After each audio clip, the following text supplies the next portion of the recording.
자, 부동산 거래 신고가 2개 정도 나오고 있습니다. 자, 2개는 꼭 정해놓고 내니까 한번 기억해 놓으실까요? 자, 부동산 거래 신고는 언제, 어떻게, 어떤 방법을 하는지, 그리고 중간중간에 정정 신청이나 변경 신고, 그리고 없어질 수도 있습니다. 계약금 치러놓고 나중에 안 했을 때, 그러면 해제 등의 신고, 그리고 검증 체계 구축이나 운영, 그리고 검정, 그리고 세무 자료 활용은 누가 하는지 과세 자료는 게임입니다. 그 후에 이제 제재까지 점검을 해 놓으시면 문제가 2개는 나옵니다.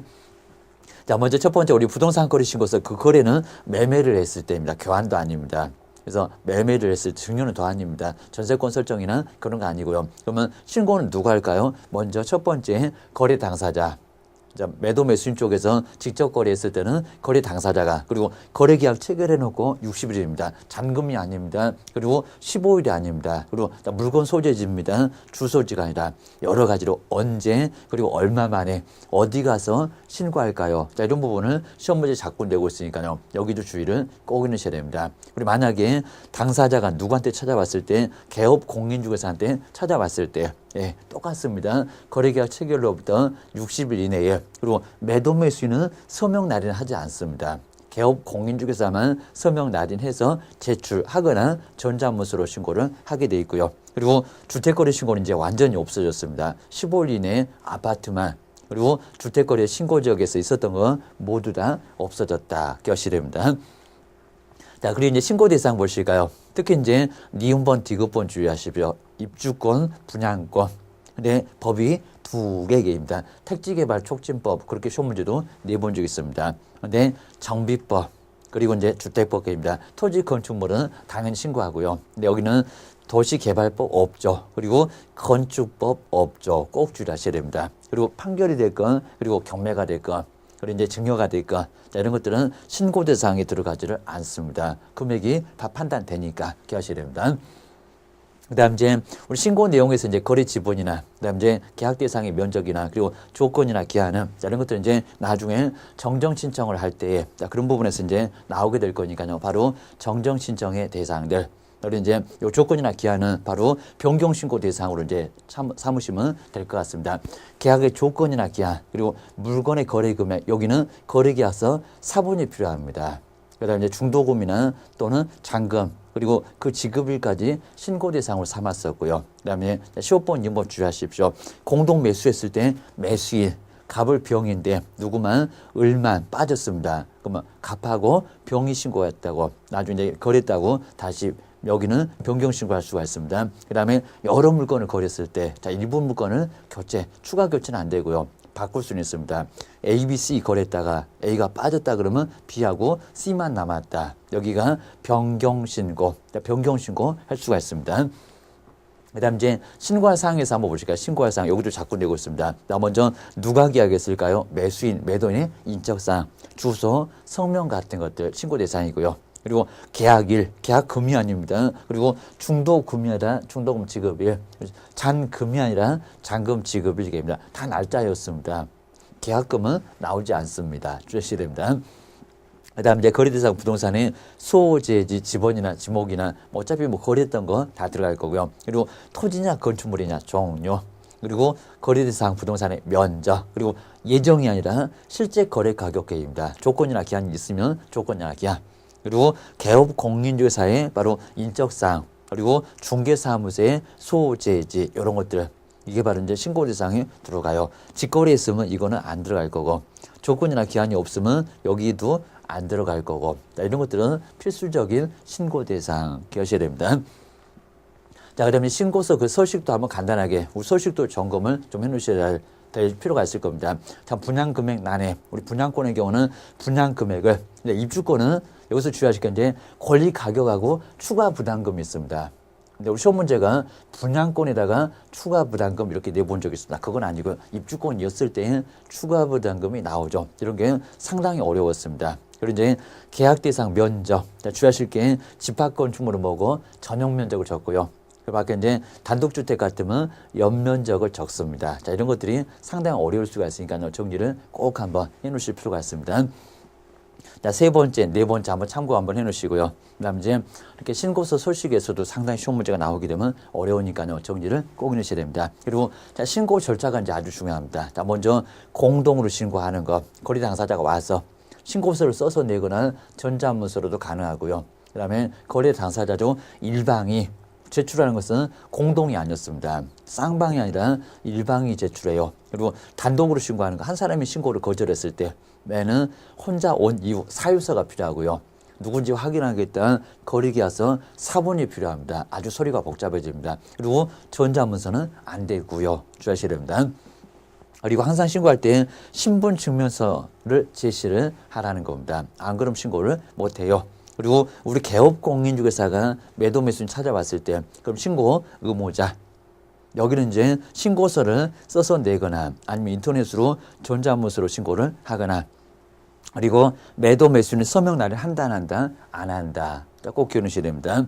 그 방법을 알고 계셔야 되고요. 그다음 이제 제출 대행, 우리 매도 매수는 제출 대행 하시는 분, 신고서를 반드시 써서 내야 되고요. 인터넷으로는 신고를 할 수가 없습니다. 따로 이제 안 오신 분, 매도 매수인 신분증명서 제시하고요. 매도 매수인의 위임장. 자, 인감증명서가 아니라 뭐라고요? 이제 우리 법인은 그러겠지만 여기는 이제 인감증명서가 아니고 신분증명서 사본을 바로 내야 됩니다. 당사자 자기입니다. 네 번째가 이제 소속 공인중개사 대행 주의하시고요. 자, 소속 공인중개사. 그럼 소속 공인사는 여기도 마찬가지입니다. 우리 개업공사하고 똑같습니다. 여기도 신분증명서 사본 다 필요 없고요. 그리고 이제 여기도 위임장은 필요하지 않습니다. 한번 정리해 놓으셔야 됩니다. 그다음에 두 번째 이제 소속 공인사 가셨을 때 주민등록증 등 신분증명서 제시만 해주면 되고요. 다른 것들은 전혀 필요하지 않다라고 기억을 좀 해놓으셔야 됩니다. 자, 부동산 거래 신고했을 때 검인 또 받습니까? 안 받습니까? 안 받습니다. 검인은 의제가 된다. 그리고 신고필증은 즉시 나오는 거지. 7일 이내 그러면 X. 주의하셔야 됩니다. 여기도 이제 7일 이내 유사한 쪽에서 시험 문제를 내본 적이 있습니다. 항상 바로 즉시 내줄 거니까요. 시간은 오래 걸리지 않습니다. 자, 정정신청 변경신고, 아까 이제 정정신청 변경신고가 먼저 나왔었고요. 여기는 정정신청 신고필증 받아보니까 수정할 게 생겼습니다. 그러니까 매도 매수인의 주소, 그리고 국적이나 거래 지분, 건축물의 종류가 토지인데 건축물 했을 때 바꿔주십시오. 자, 지목, 소재지 지목이지 소재지가 아니었습니다. 면적이나 대지권 비율, 그 밖에 이제 개업 공인중개사의 사무소 소재지 같은 아주 간단한 것들 거의 신고 대상으로 나중에 정정 신청할 거에 거의 없을 정도 한번 주의하셔야 됩니다.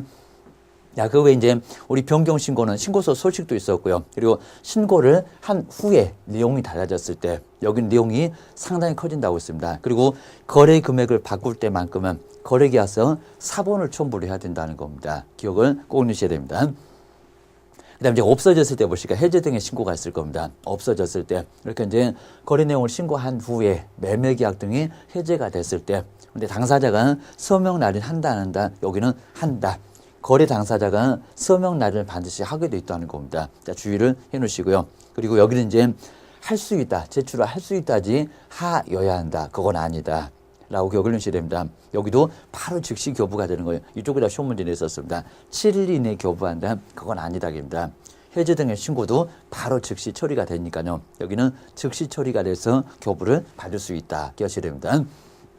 자, 신고 내역 좀 써볼까요? 신고 받아보니까 누가요? 시장군수구청장이 그럼 자료 같은 거 내봐라 라고 할 수가 있습니다. 그래서 여기는 임자가 시장군수구청장 이런 것들만 주의를 하시면 되고요. 그리고 거래대금 지급증명 자료 안 냈을 때는 3천만 원 이하 과태료 나온다는 거 기억하셔야 됩니다.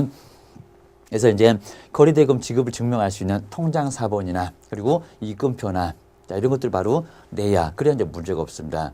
매수인 쪽 하나, 매도인 쪽 하나. 자, 그 밖에 이제 거래 당사자 간에 거래대금을 주고받았던 것을 증명할 수 있는 서류를 내라는 겁니다. 이거 안 냈을 때 3천만 원 이하의 과태료 크게 얻어맞습니다. 그 다음 이제 거래 신고 가격 구축, 운영은 누가 합니까? 국토교통부 장관 하게 되고요.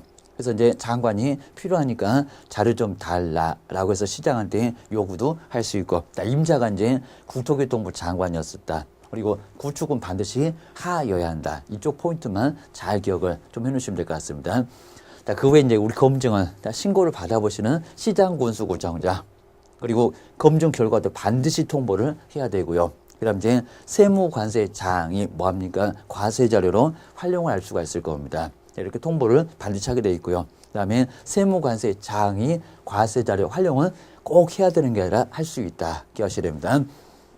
그다음에 우리 전제가 이제 2분의 1 아닌데요. 3천이나 취득세 세배는 워낙 크니까 거기는 5분의 1 안에서 가중감경을 할 수가 있다는 겁니다. 자, 그 5분의 1도 주의를 좀 해놓으셔야 됩니다. 그리고 이제 500만 원 이하 과태료 갔죠. 신고를 아예 안 했을 때. 그리고 일방도 안 했을 때도 역시 안 한 거니까 500만 원 이하의 과태료. 그리고 매도 매수인 쪽에서 이상한 요구했을 때 신고하지 맙시다. 거짓으로 신고합시다. 아니 또 신고를 아예 안 하는 사람이 못할 사람이 신고해 달라고. 그리고 거래대금 지급증명 자료 외의 자료를 바로 내지 않았을 때 500만 원 이하의 과태료. 그리고 돈 자료 안 냈을 때는 3천만 원 이하의 과태료. 그리고 거짓. 차라리 안 하면 500입니다. 거짓으로 신고했을 때는 취득세 3배 이하의 과태료. 그리고 여기는 권리, 분양권이었을 때입니다. 권리는 취득 금액의 얼마? 100분의 5. 그러면 5% 이하의 뭐를 받을 수가 있습니까? 과태료를 받을 수 있다라고 기억을 해놓으시면 될 것 같습니다. 자, 이 정도로 해서 우리 부동산 거래 신고가 상당히 좀 내용은 많지만요. 자, 시험 문제가 2개 정도는 나온다. 예상을 꼭 해놓으시면 될 것 같습니다. 여기까지 점검을 해봤습니다. 고생하셨습니다.